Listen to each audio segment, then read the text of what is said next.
نبی کریم صلی اللہ تعالی علیہ وسلم کے کچھ صحابہ اللہ کی محبت کے شوق میں حضور کی بارگاہ میں حاضر ہوئے اور انہوں نے آ کے عرض پتہ کیا کیا؟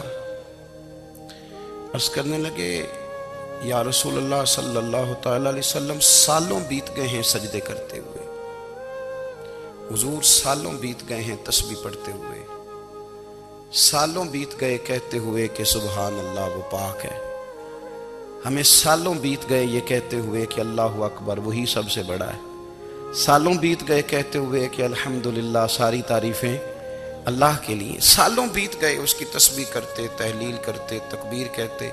حضور اب نہ ہمارا اپنے رب سے ملنے کو جی چاہتا ہے، کبھی یہ حقیقت منتظر نظر آ نہ لباس مجاز میں، لاکھوں سجدے تڑپ رہے ہیں میری جبین نیاز میں، اور اقبال کہنے لگے کہ تیرے عشق کی انتہا چاہتا ہوں، تو میری سادگی دیکھ کیا چاہتا ہوں، میرا ذرا سا تو دل ہے مگر شوخ اتنا، میں وہی لن ترانی سنا چاہتا ہوں۔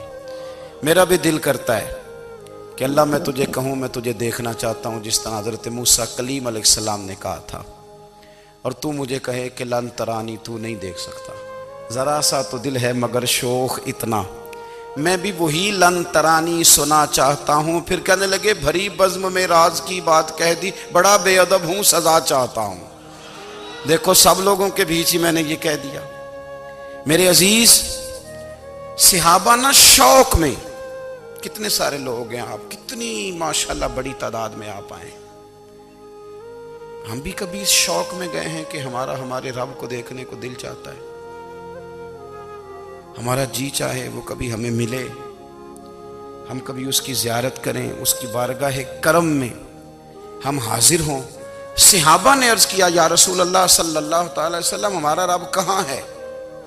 ہمارا اپنے رب کو دیکھنے کو جی چاہتا ہے۔ جب صحابہ نے یہ عرض کیا تو اللہ نے قرآن مجید نازل کیا، فرمایا وَإِذَا سَأَلَكَ عِبَادِي عَنِّي فَإِنِّي قَرِيبٌ، محبوب جب میرے بندے آپ کی بارگاہ میں آ کے میرے بارے میں پوچھے نا تو ان سے کہہ دینا میں ان کے قریب ہی ہوں،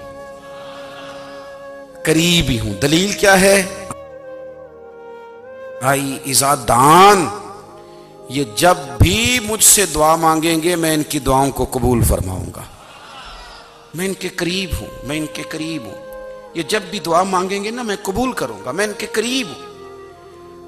اللہ تبارک و تعالیٰ کے بندے اللہ سے محبت کرتے، رب کی بارگاہ میں جھکتے، اس کو اپنے دکھ سناتے، اس کے پیارے محبوب صلی اللہ تعالی علیہ وسلم کا وسیلہ لے کے اس کے حضور حاضر ہو جاتے، پیشانیاں سجدوں سے روشن ہوتی۔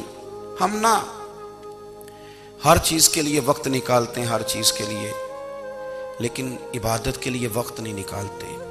ہر شے آباد ہے، ہر شے، ہماری فیس بک بھی آباد ہے، واٹس ایپ بھی آباد ہے، ہمارے ٹویٹر بھی آباد ہیں، ہماری ہر چیز آباد ہے، سب سے کم آباد ہمارا مصلی رہ گیا ہے، سب سے کم۔ وہ لوگ اب ڈھونڈنے سے ملتے ہیں جن کی بغل میں مصلی ہوتا تھا۔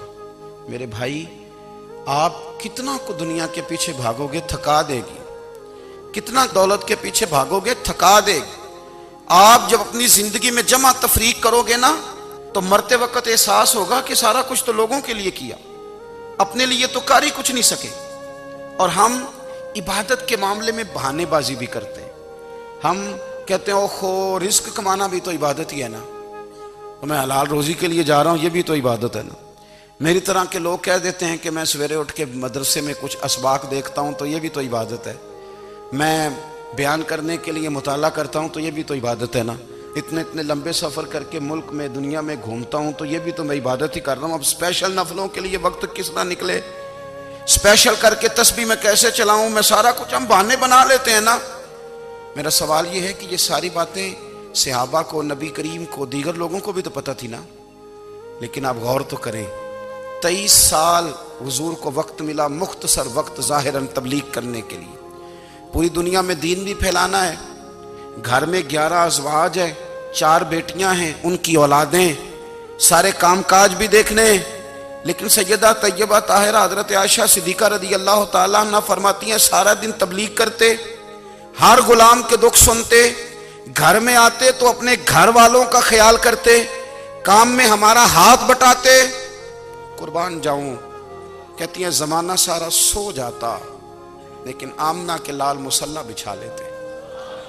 دنیا سو گئی، ساری سب سو گئے، جو خدام تھے، وہ جو غلام تھے، وہ سو گئے۔ صحیح مسلم میں لفظ ملیں گے، سیدہ پاک فرماتی ہیں او میرے نبی کے غلاموں، میں نے یہ رنگ بھی دیکھا ہے کہ حضور نے اتنا کھڑے رہے، اتنا قیام کیا، اتنا قیام کیا کہ مقدس پیروں میں ورم آ گئے، سوج گئے پیر اتنے بڑے۔ دل پہ ہاتھ رکھ کے نہیں بتا سکتا کہ میرے کبھی نماز میں پیر سوج گئے، کوئی نہیں بتا سکتا۔ بچوں کی روٹی کماتے تھک گئے بات الگ ہے، ہم سیر کرنے گئے تو تھک گئے بات الگ ہے، لیکن عبادت میں یہ بھی تو مسلم شریف ہے نا، یہ بھی تو دین ہے نا، یہ بھی تو حضور کی سنت ہے، یہ بھی تو وہ چیز ہے جو کریم کی آنکھوں کی ٹھنڈک ہے۔ سیدہ فرماتی ہیں پیروں میں ورم آ گئے، اور ساری رات ہی حضور نے نماز پڑھی اور ایک ہی آیت بار بار دہرائی۔ مسجد نبوی میں بلال حبشی نے فجر کی اذان دے دی اور حضور ابھی مصلی پہ تھے، کریم فارغ ہوئے۔ میں نے عرض کی یا رسول اللہ صلی اللہ علیہ وسلم، آپ کے تو صدقے اللہ اگلے پچھلوں کے گناہ معاف کرے گا، تو آپ اتنی آہوزاری کیوں فرماتے ہیں؟ آپ تو شفیع ہیں، آپ تو انبیاء کے امام ہیں۔ تو حضور نے فرمایا عائشہ تم نے گنوایا ہے نا میرے اللہ کی مجھ پر کتنی رحمت ہے، افلا اکون عبدا شکورا، فرمایا اگر اس نے اتنی نعمتیں دی ہیں تو کیا میں اس کا شکر گزار بندہ نہ بنوں؟